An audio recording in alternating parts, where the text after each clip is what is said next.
Hey guys, my name is JessiMew, and welcome back to Equilinox. In the last episode, our brand new lizards brought a beautiful splash of color to our beaches. Now we have them skittering around the sand, hiding underneath all of these large stones too. It turns out that they really like those as a good place to flee from predators. But we've also placed a brand new group over here inside the jungles, and it turns out there are plenty of locations where these lizards can thrive. One of them is even way up in the mountains, where we're building our very first lush biome. We haven't done too much work on it yet, but that's going to be the main focus of this episode. We actually learned that we can take these red maple trees and bring them into the lush biome too.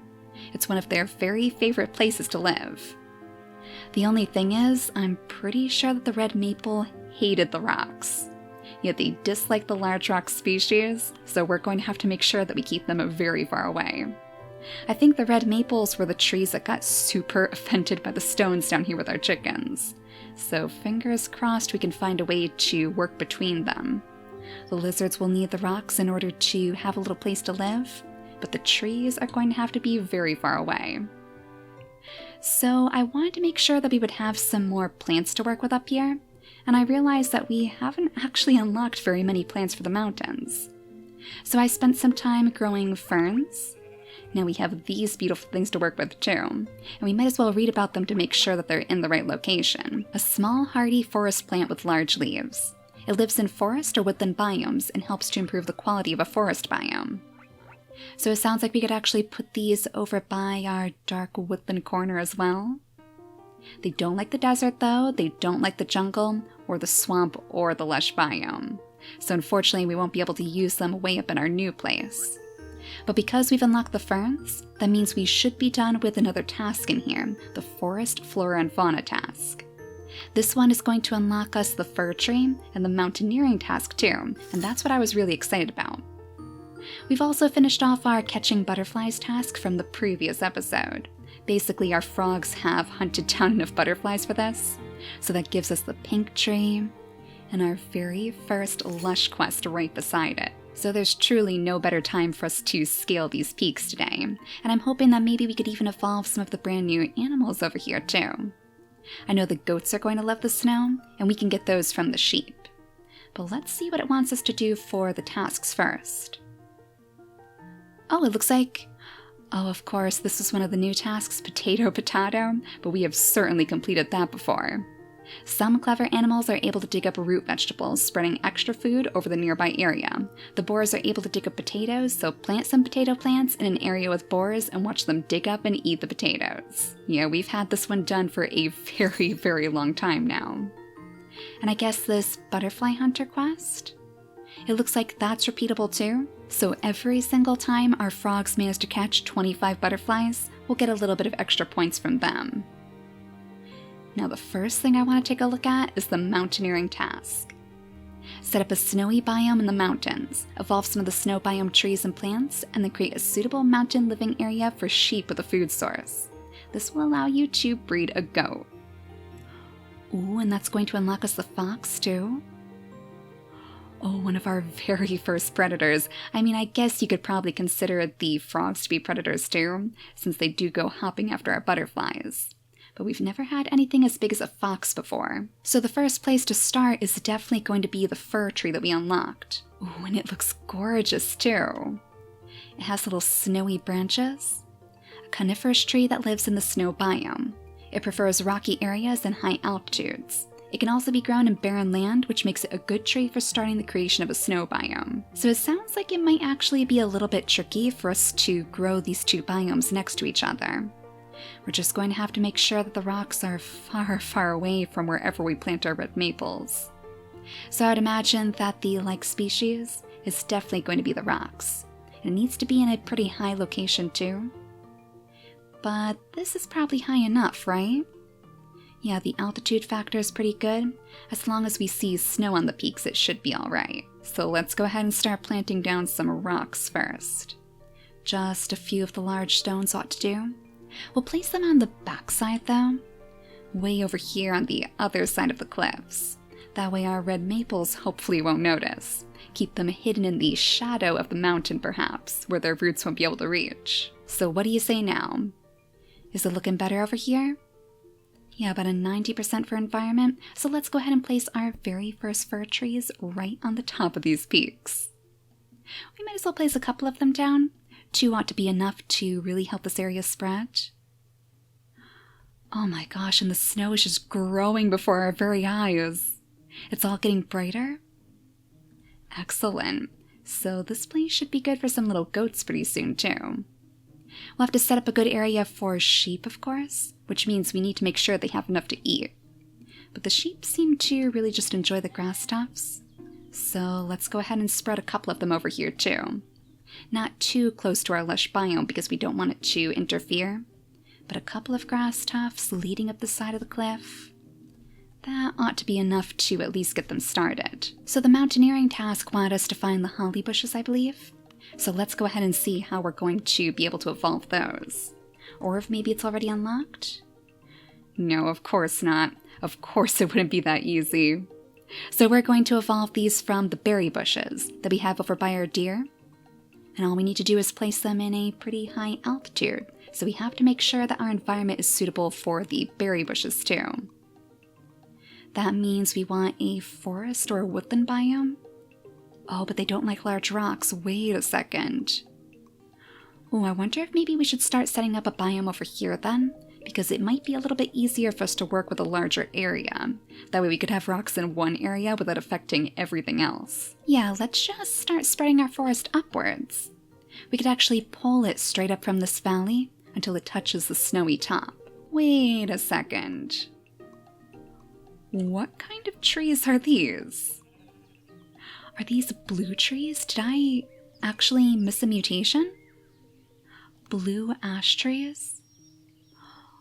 Oh my gosh, those are gorgeous. They're in the perfect place too, right next to our magic forest. Oh, we have to selective breed these. Let's make sure that the species survives. Unfortunately, this tree is just about to pass away over here. It was right at the end of its lifespan. Yeah, so I don't think it's going to give us any extra saplings. Thank goodness it gave us one over here, though. So you should be able to keep the color alive. Oh my gosh, this is going to turn into like a legit magic forest over here. Or rainbow forest, rather. They must have heard that we just unlocked the pink tree. So not to be outdone by the lush biome, they're spreading the magic even further now. But let's make sure that this forest is spreading before we go any further. So it was the heather that enjoyed the lowest dips in the valley, and that means we want to turn our attention over to the rosemary again. I believe these preferred higher altitudes, but I think they also like to be around trees. Yeah, trees are their liked species. So maybe we could place some tall trees over there too.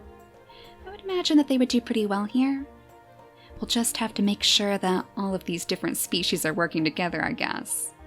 The tall trees don't take too much fertile land to thrive, but they can't grow just in the barren landscape. So the rosemary should at least help this place feel a little bit more fertile. We'll place it as close to the trees as we possibly can, and then maybe a few more on the outskirts too. And that should be enough to strengthen it for the rest of our trees as well. So we'll let this place find a little foothold, and then we'll come back and finish it off. Oh, and our beautiful fir trees are growing too. This land is going to look perfect. Some of the highest peaks in the entire world, overlooking our beautiful rainbow forest in the distance. Yeah, I think our goats are going to enjoy it up here. They're going to be able to watch over every last creature in the land. So let's see if we can do anything about our struggling lush biome. What did the task say that we needed to do? Oh, digging a hole? It looks like this is another repeatable task. We must have gained this from our potato task before. Well, let's go ahead and complete that one too. We are going to have so many points rolling in with all of these repeatable tasks. But the lush biome is what I was looking for. So the lush biome is a fantastic pink biome, which supports some of the most beautiful trees in Equilinox. Start creating your new biome with the basic lush plants and the first lush biome tree. That means the primroses that we saw before, and the pink trees that we just unlocked too. Oh, excellent, and that's going to unlock us the bear. That means the honey industry can finally begin. Our little ducks have been doing a pretty good job of keeping these beehives under control, but they could definitely use some help. Poor Bob the duck, are you the only one left? Oh, looks like you have a baby way over here. Zoe must be your daughter. I guess these are the only two, though. Our ducks, unfortunately, have always been a pretty small bunch, and I think that's because it is so hard for them to find good food out here. Maybe we should think about placing a group of ducks somewhere off on these islands. That would give them more water plants to work with, though it would be much harder for them to get to their honey. Well, I'm sure we can find a better place to set them up soon. But first, let's see how we're going to unlock the Primrose. I would assume that it probably comes from the lush grass. Yeah, looks like we can unlock the Primrose straight from here, and we just need to have a couple of stones nearby to do so. Well, that is going to be super easy, but let's make sure that we're placing the stones way up here so we don't have any issues with our red maples. So teeny tiny little stones. They're so small that surely you won't even notice. Yeah, looks like their environment is still pretty good. They haven't taken notice of their disliked species yet. So let's use you to start evolving our very first Primrose. Those are super pretty too. I'll bet that will really help this area take off. And while we're waiting, why don't we go ahead and spread a little bit more of this lush grass around too? We could send it off in this direction maybe, rolling down the hill. Maybe we could have it encompass our entire fall forest. Or we could consider just allowing it to take over the fall forest entirely. I know that's going to cause our birch trees to struggle, but the pink ground does seem a little bit more fitting. I don't know, it's something that we'll have to consider at the very least. So while that's hard at work, you know, there was one other thing that I wanted to take a look at, because I don't think we actually finished evolving our tropical mushrooms from the previous episode. And I did notice that we have tons and tons of these little button mushrooms out here. Yeah, we are literally at 99%. So if you could, please finish that for us. There we go. Our tropical mushroom is now finally done. So this mushroom is a tall, fast-growing mushroom that lives in either tropical or jungle biomes. So that means we could place it in the jungle too, maybe to help keep the ground more fertile. It actually likes rocks and stones, so it sounds like it's going to prefer this area too. Let's go ahead and pluck you from the ground and place you right in the middle of all of our lizards. You two should get along pretty well. Now I think I saw that our Primrose is done too, so let's go see what this thing is going to look like. Oh, even in the darkness, those beautiful green leaves are so vivid. Well, I'm sure it's going to be super happy here. Yeah, a beautiful bunch of pink primroses. These are a great way to start creating the lush biome. So we might as well just pluck it straight from the ground, as long as there aren't any preferred species.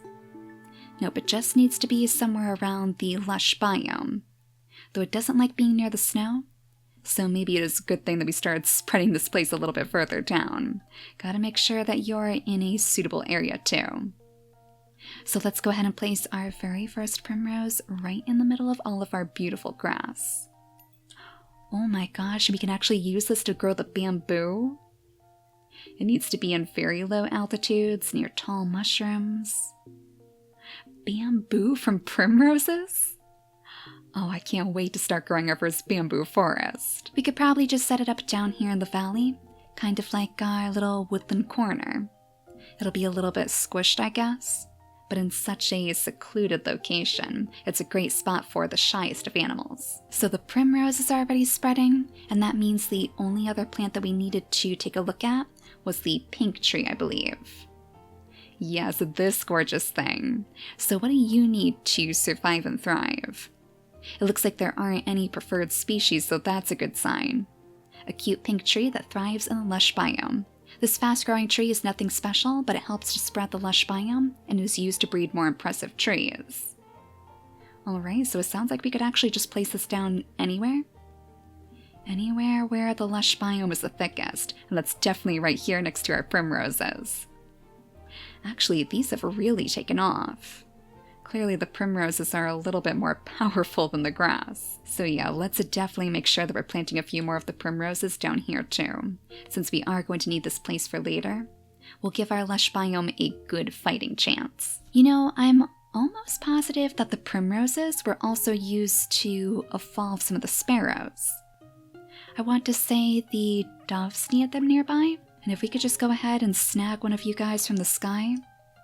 There we go, little one. We already changed these sparrows over to the white color, and we needed that for the doves too.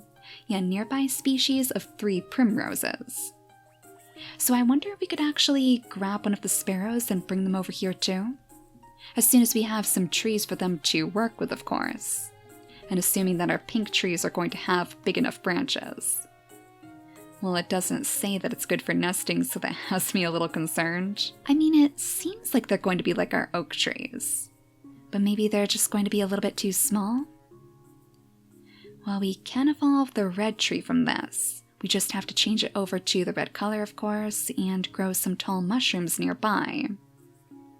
So maybe that would be a good thing for us to get started on right now. Oh, and I just noticed too. Oh, we have 2 different colors of primroses growing. I guess one of the bunches that I placed down must have been this red color, and the other one is this magenta hue instead. That's pretty cool. And they are spreading like wildfire. Oh my gosh, wait a second. I got so distracted by a lush biome, I forgot to place down a group of little sheep up here in the hills. Hopefully there's enough grass over here for them to eat now. Let's see if they find this to be suitable. No, they need something else. Was that trees maybe? They like trees in their biomes, alright. Well, we have the fir trees over here, but I'm not sure that's going to be enough. And it's a little bit far away from our grass tufts too. I guess we could at least give it a try. See if they can find a way to survive up here long enough. We'll place our first group of snowy sheep right in the middle of all of these fir trees. And it looks like a tiny little grass tuft is trying to grow next to you too. Well, the gods have spoken. You are our chosen one, Pongo. Oh, we're going to have to make sure that we change their colors as well.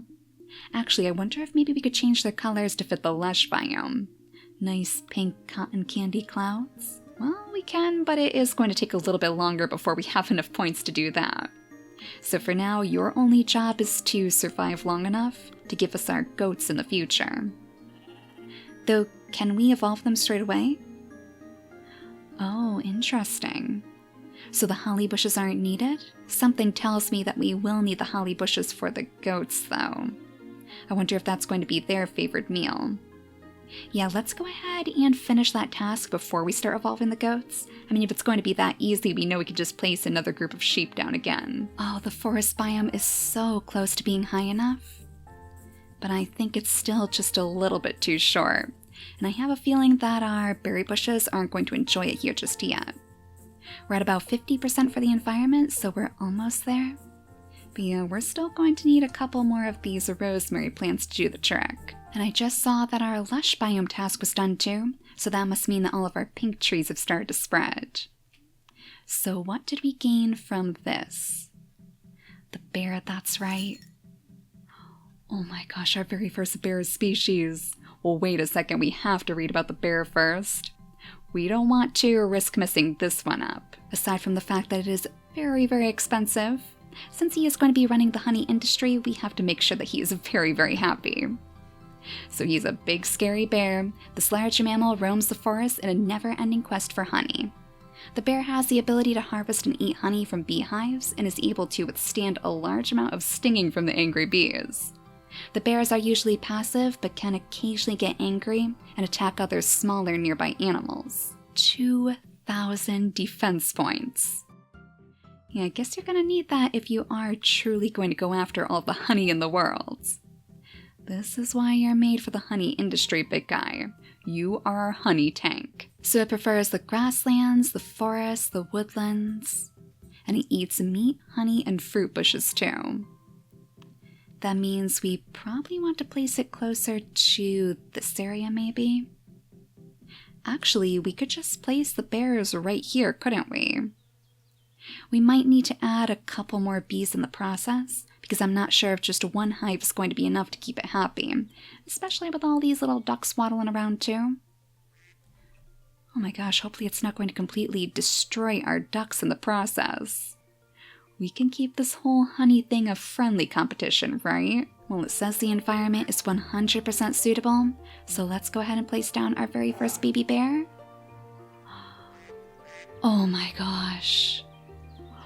Oh, our very first little baby bear, how adorable are you?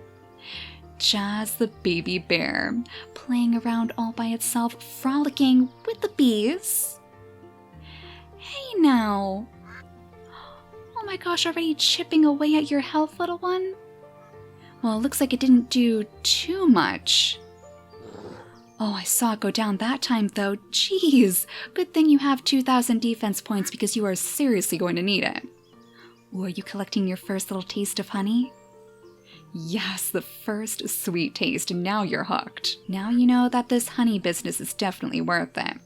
But we're going to have to see if maybe we can spread some poppies around here or something, because that's supposed to calm the bees down.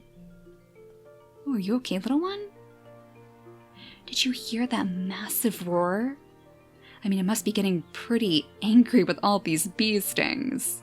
Yeah, let's see if we can maybe get the poppies out here fast. So the poppies prefer the woodlands and an area with stones. Do we have any stones around here already? Yeah, it looks like we have a couple of pebbles nearby, so that means we should be able to place it here.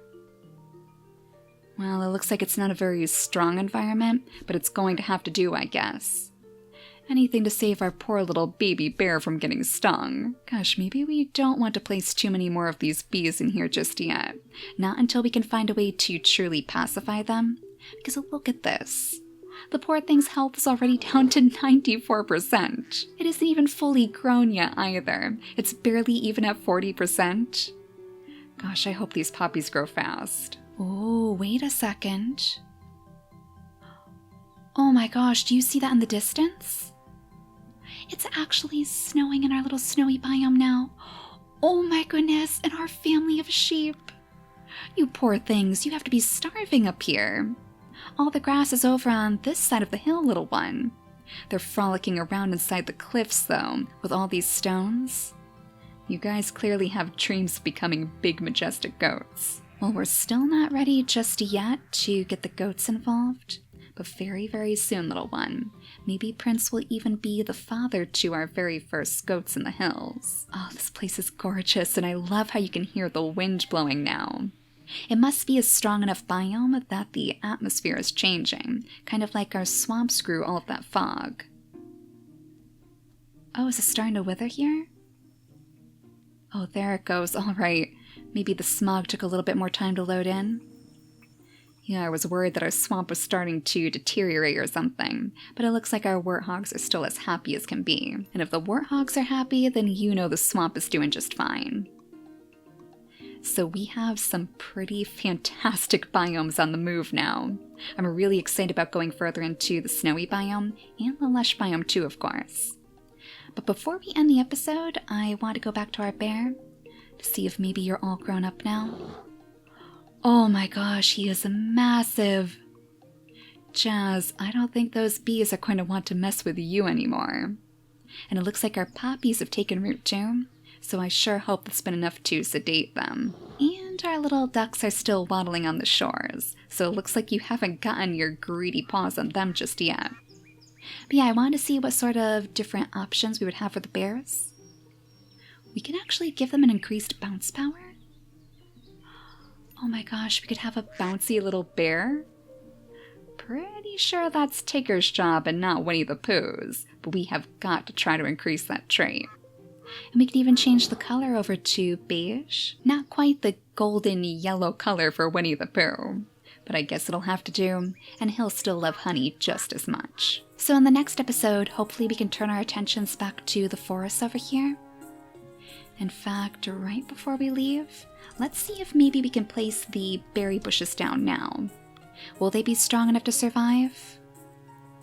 Well, it's still pretty low. The altitude factor is not the greatest either. This is probably the closest that we can get, and I'm not sure that it's going to be high enough for us to evolve it. Ah, there we go, just enough. So at least we can start evolving the holly bush, and just cross our fingers that it doesn't pass away before it's done. Then hopefully we can consider placing a few of them over here, so our sheep might have a little bit more to eat. It must be so hard living up here in the mountains with barely enough grass tufts to go around.